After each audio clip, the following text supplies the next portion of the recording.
Այսպես մենք 5-րդ դասարանցիներն ենք։ Այո, այսօր խոսելու ենք զատկական ուտեստների եւ նրանց նշանակության մասին, չէ՞։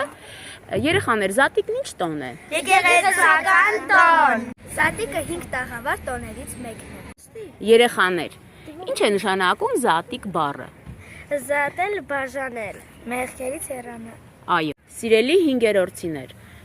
ինչ ենք դնում զատկական սեղանին։ Չամչով եւ բրենձով փլավ,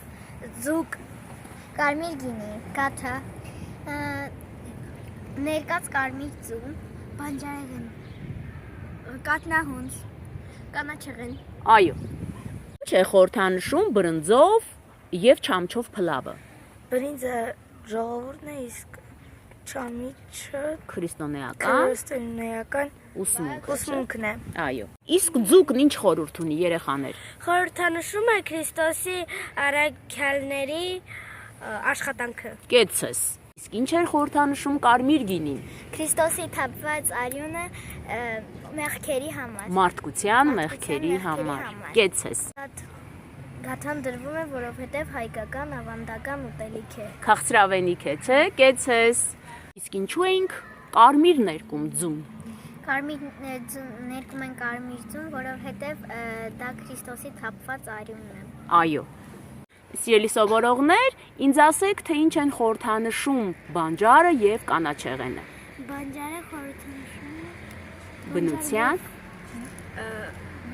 Բանջարը եւ կանաչեղենը խորհրդանշում են բնության արյունը։ զարթոնքը, չէ՞։ Այո, բնության զարթոնքը։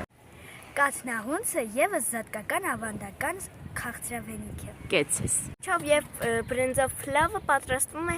հետեւյալ կերպ։ 1 բաժակ բրինձին ավելացնում ենք 2 բաժակ ջուր։ Կեցեք։ Ջուր քամում ենք, հետո տապակում կարագի կամ յուղի մեջ։ Այո։ Կարագի մեջ նաեւ տապակում ենք չրեղեններն ու չամիչները։ Այո։ Զանգվածը խառնում ենք բրինձի հետ։ Բրինձին ավելացնում ենք տապակած չին ու չամիչը։